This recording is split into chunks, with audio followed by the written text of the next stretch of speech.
chair of the Estonian Web3 Chamber. Next person, thank you so much. And next person, since you're already here, Edelson Osorio Jr., back to the stage. Warm round of applause for Edelson. And if Akshay is Akshay here? I'm guessing, so Akshay and Bonnie are in the venue, but I know Bonnie is not feeling well. She may join us, she may not. I will try to get them, but you can begin, just in case. I need to check on Bonnie's health and make sure we're not pressuring her to join you. Please do start. Okay. So thank you for having me again. Raido, it's a pleasure to have you in this panel. Thank you. And I would like you to introduce yourself and what is your role in the association and how it's happening, how it's helping the ecosystem in Estonia. Please. Hello everybody. I'm very happy to be here. I think this is my third year. And thank you, Alex, for putting this together against all odds, because I feel your pain. So, you still managed to do it even bigger than last year, and that makes you the biggest man in this house today. About the Estonian Web3 Chamber and my role in crypto business, crypto industry, it's very contradictory, to be honest, because when I was in this area in 1997, then I was working for Estonian Border Guard Department, which was that time military organization, and I was in intelligence for 8 years. So everything bad happened in those borders here, starting from fake passports, starting from human trafficking, starting from whatever bad happened, even corruption on the border, everything went through my table. And one moment I got pretty fed up with this job, and I moved to the private sector, and in 2017 I started as a board member and a partner in swapping.com, and also I was the head of compliance. And this was the time when Swapping was the first Estonian crypto company. Under my leadership, it switched on KYC from the first euro worth transaction. We did it because German criminals were using our platform to allure people to some identity scams, and then stole their identities and took fast loans to their names, and damages were in millions. So I understood that we don't want to be such a company that we are aggregating some scam, and we started to we switched on KYC. We lost 60% of our customers. Nobody liked it. Some Eastern European company wants to see my passport. Go and yourself. So, anyway, customers stayed back because our service was easy to use and user-friendly, despite unfriendly KYC part.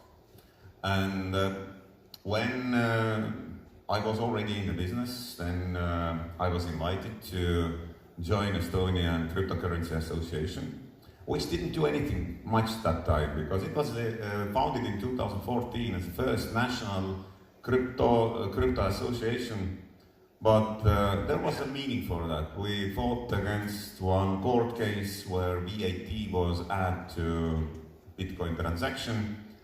We won, and Estonia was the first European state where the court said that as crypto is the most similar to payment instrument as money, VAT not supposed to be added to transactions. It was a big win, and after that everybody went to dormant, and even in our article of association was written that we are some charity organization. Okay, which changed that as soon as Estonia started to regulate crypto industry. We were the first, as you know, called Crypto Eldorado across Europe. We had 2,000 crypto companies in Estonia registered.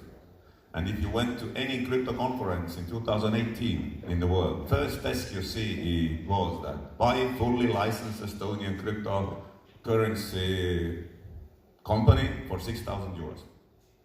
And we sold a lot. There was one apartment in Lasnamäe where there was 140 companies written into the same apartment. None of them ever visited this place, of course. We had a mess. We had a very bad reputation from this El Dorado era. But then, as our regulators started to regulate, the biggest problem for Estonia was that we started to issue those licenses, but FIU, which was controlling this industry, was the part of police. And what policeman knows about crypto? What they're supposed to know about finances at all? And that was a big mistake, because FIU leaders told me that time that if we don't have a clear reason to decline, we have to issue the license. And it was very badly used by the bad people. And then when Matis Mäker took the position as the head of FIU, he had a completely different vision. He said, we will restart industry completely. We didn't like it because we were trying to comply with a few companies in Estonia. We had big fights, which in the end took us to the very working and very serious relationship. And we became partners, and we became industry umbrella organization that protects industry per se. And from that on, now we are where we are. And now there is a MiCA, and now we have new problems. And this is not having nothing to do with DeFi yet. Yeah, and thank you very much. Hello, Bonnie and Atasha. So I want to know a little more about your view, because you are in the other side.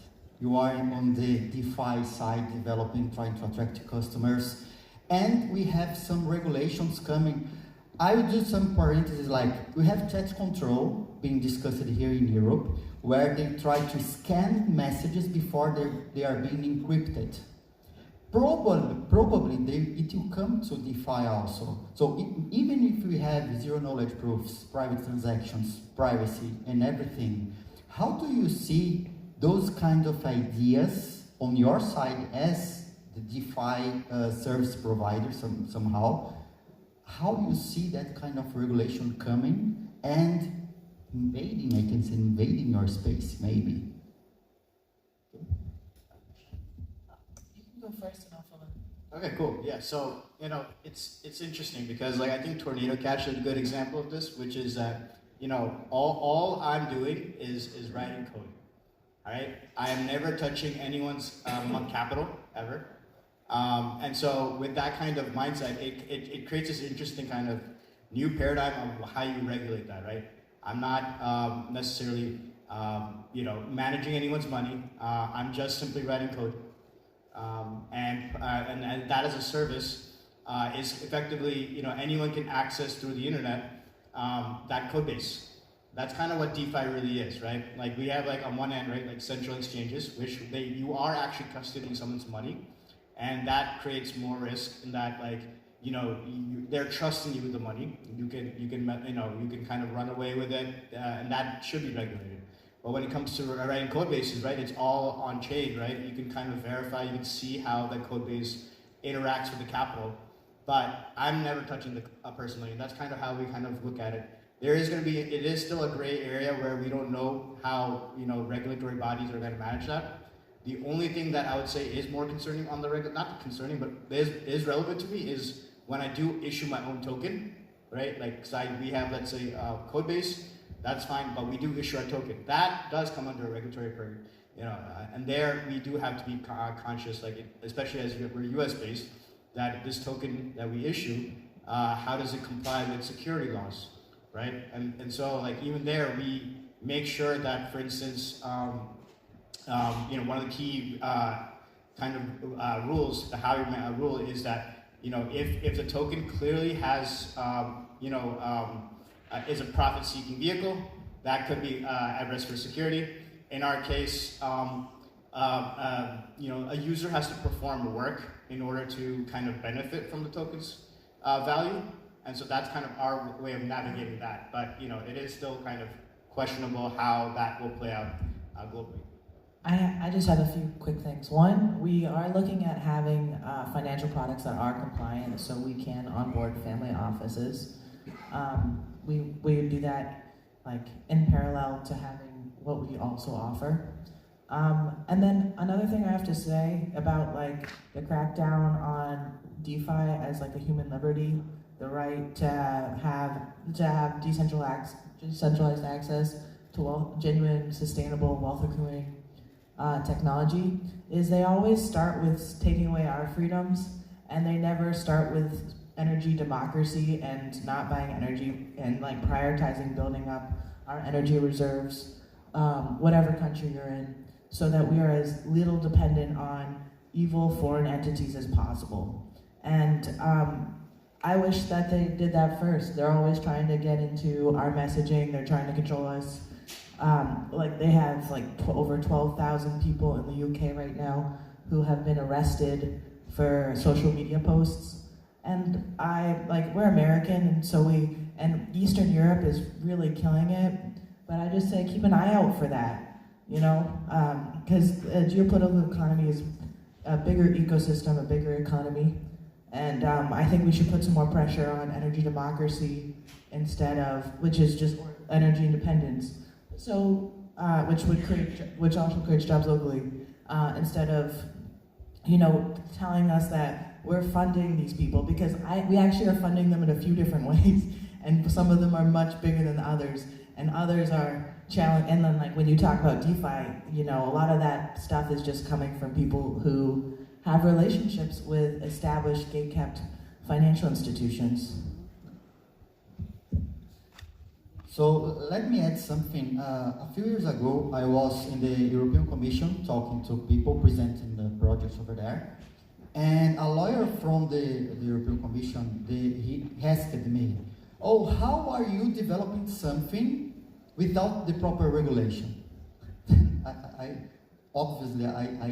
answered back, I am developing something very disruptive.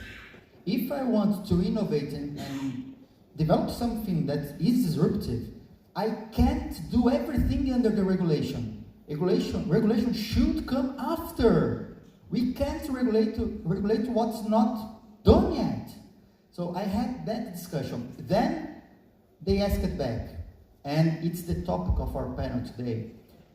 How can I trust you will perform good, you do the good things, not bad things? Then I answered back, my view, okay, after developing what I need to develop, I will hire a lawyer, then I'll pay a lawyer to put it under the regulation if it has a regulation at a time. So on your view, both of you, what is missing in our ecosystem to build the trust for people, not just for the regulators, but for people coming to our tools, instead of thinking, oh, okay, there isn't a law allowing them for doing that. The law is not allowing yet. It will come. So, Raido, in your view, what is missing to build trust in our ecosystem? Certainly not the law. Certainly not the law. Do you know how many regulations do we have effective today in European Union? You can just scream any number you would like to. What do you think how many regulations in Europe are helping us to live our lives well? 3,000? 200. 200? No, up. 19,000.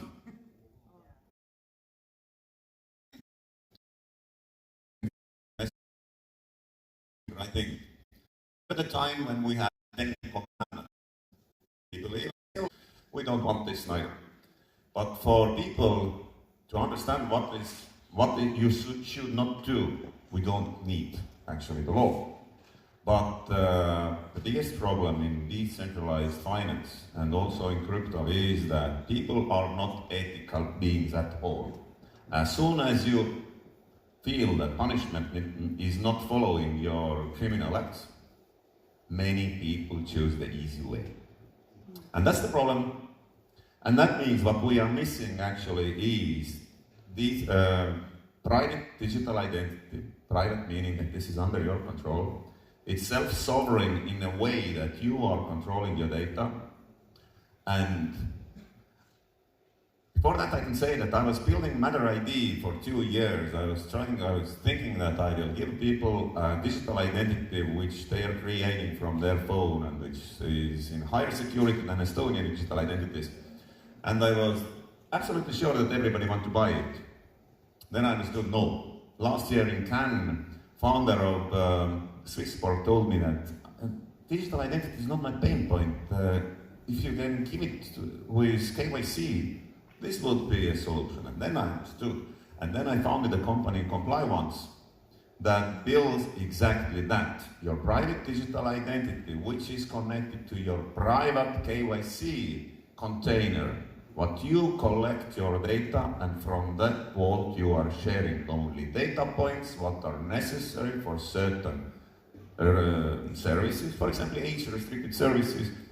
You never want to tell them your name, but they need to have a proof that you are over some certain age, otherwise they will be punished if they are serving you. So what is missing at the moment, but not far, because we are building it now, is private digital identity connected to information vault that knows who you are and protects your data in a way that you store in one place, but data must be stored in decentralized way. This is my answer. Yeah, so I think the biggest thing that is necessary is token holder rights. Our industry is starting to self-regulate in that, it's been up until, even now, I would say it's quite easy to launch a token and kind of police retail, right? You can kind of hide a lot of information. You can do a lot of sketchy stuff. That's there's a question of ethics. But as this is happened in many instances, I think our user base is starting to get smarter. They don't tolerate that as much, and we're starting to see new kind of token issuance. There's a few examples like MetaDAO, Aztec's doing its ICO right now, where they are baking in IP protection, token holder rights into the launch of the token. And, so there is a level of self-regulation, even if we don't even have outside legal regulation, but, it is, essential to have the kind of, it took a while for that equity layer to have better regulation rights. It takes time for those, and we know that tokenization is a better form, right, than equity for capital formation. And so as we build out these kind of token holder rights, it gets better. Internet's a great example, right? Originally it came out, there were data protection rights.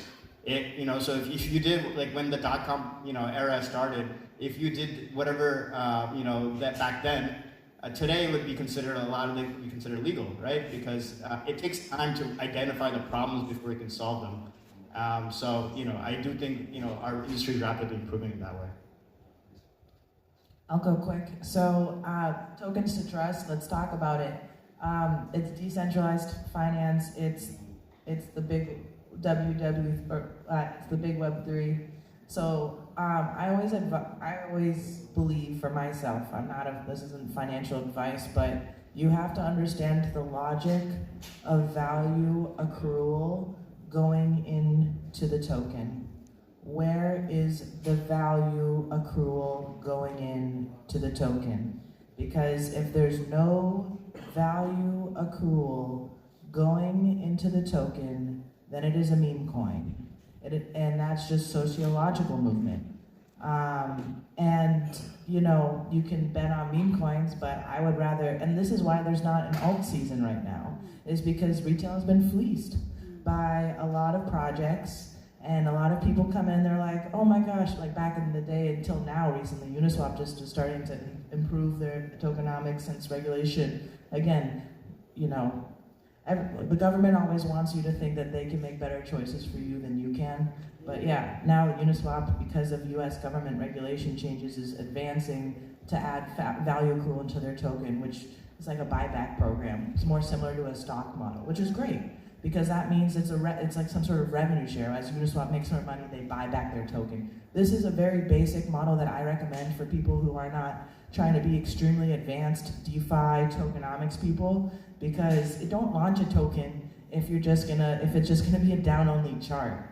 And it will be. Like unless you have no value accrual to it and you're a very sensational meme coin, then you can do that. But most projects don't have that level of sensation, and that's why there's no alt market. But as retail comes to realize this new advancement in the culture of DeFi, with our project has the highest fee to TVL in our blockchain, and then top 3 globally, and we're very fresh.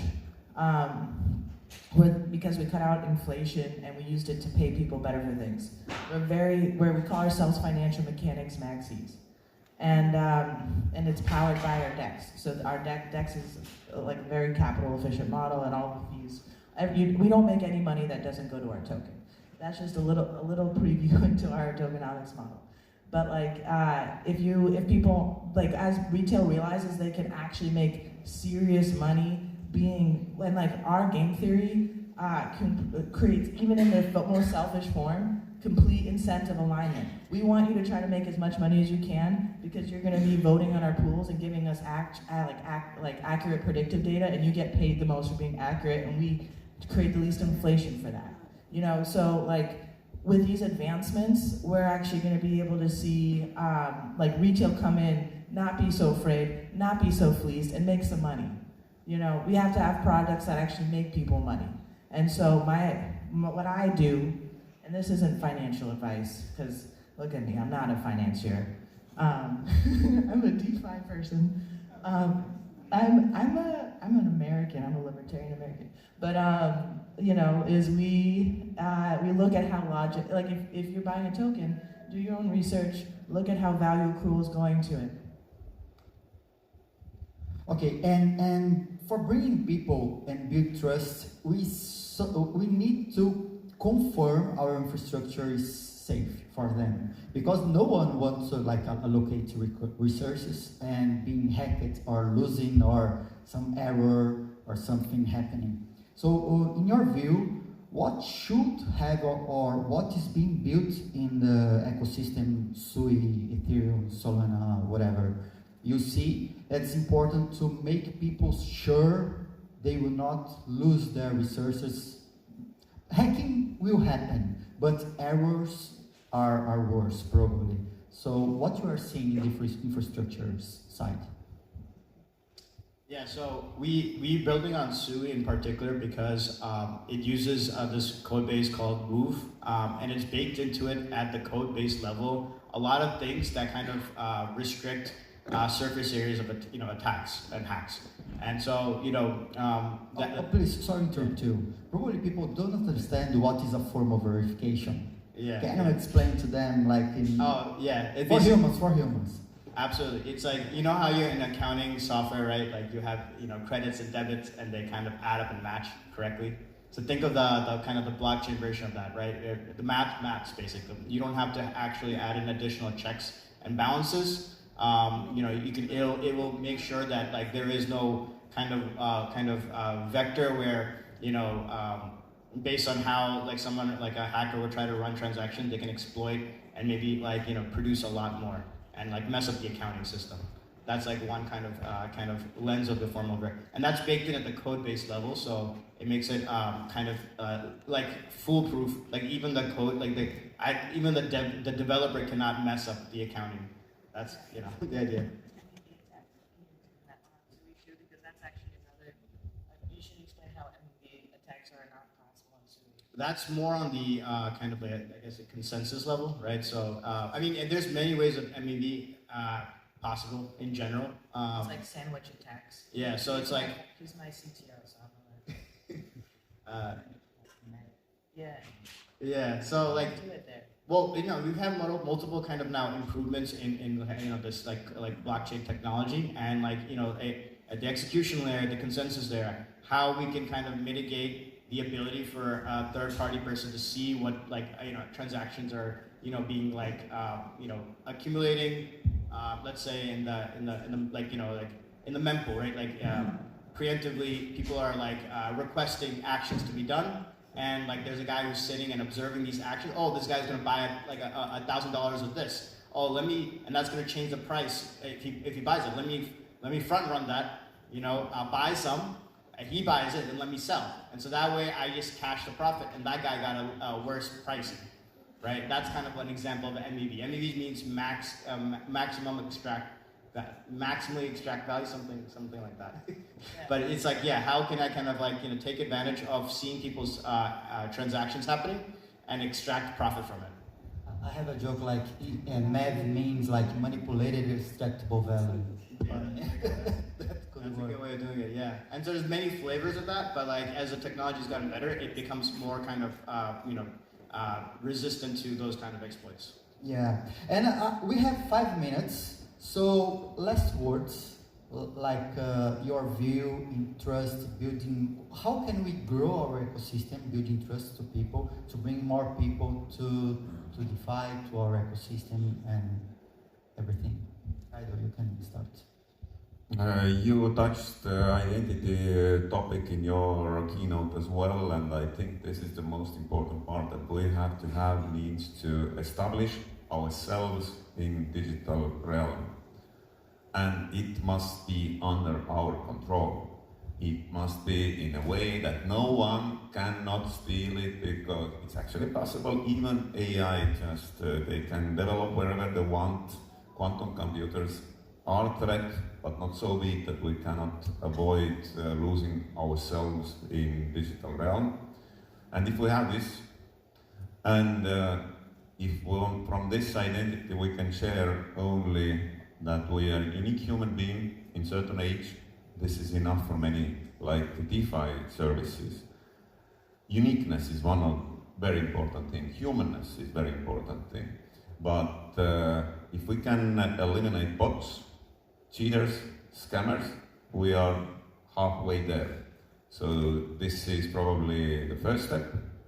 And it was also said to me last 2 weeks ago in Slash in Finland that one family office, which is a liquidity provider for DeFi, they said that they must be very careful exactly by the same reason that they don't know who they are financing. And if you are financing sanctioned person, your platform probably will be sanctioned by OFAC. So no bright future. We have to be careful, we have to empower the people, and if we do that, then we can move on. But of course, you know all that the European Union is planning to start regulating DeFi. This was a very sad note, but I hope you have some better to say. No, I mean, even just now today, I was reading that Citadel is coming after Uniswap, actually, and we're going to see some interesting DeFi regulations happening in the US side too. But I'm going to come back to the token holder rights, because, I mean, crypto is inherently trustless. So in theory, like, the tool is really powerful because you shouldn't have to trust anything. And when the technology realizes its full potential, that will be the case, where the public won't have to worry about trust issues. But we haven't gotten there yet. We still need to figure out token holder rights, and once companies start feeling that instead of using equity, tokenization is a better form of building their business. Once that becomes like a proper system, and I'm not talking about just crypto companies. I'm talking about any business, like a mom and pop shop realizes that, hey, actually, there's a very simple way of kind of bootstrapping my business using tokenization. Why tokenization is better than equity? Because it should be more cost effective, it's more composable, it's more profitable, right? All those things need to be the case, and that requires having better kind of launchpad infrastructure where their token holder rights are protected, better kind of market making solutions where the token, like when you see public markets, for example, that only happens after the equity is reached an escape velocity and there's a lot of liquidity around it. But if you want to have public markets for tokens, they're at a much earlier stage with much less liquidity. So we need more intelligent market making solutions. That's one of the pain points that we try to solve at Full Sail. And so if we solve for the launchpad and early stage token models, then I think that's going to unlock a lot of businesses that will opt for tokens rather than equity. And then we'll see a huge kind of explosion in our industry. I think that in my country, like we have a lot of policymakers who have a lot of opinions on this, and print out instead of doing their own email. They print out the papers. So I think it's a huge risk here of people who just hear things and have power and they make choices for us.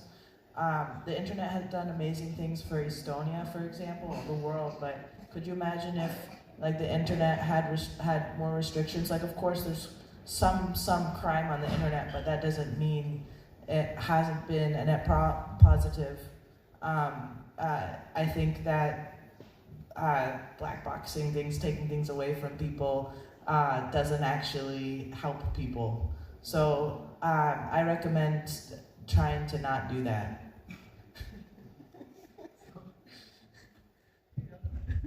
Okay, guys, I think we are on time. A big applause for our panelists.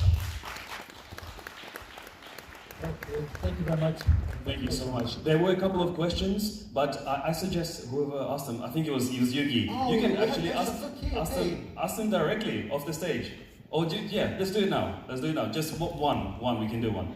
But very quickly, we have 1 minute. Literally just 1 minute. Okay, you talked about regulations, and actually they say it's about protection, but it feels a bit about control.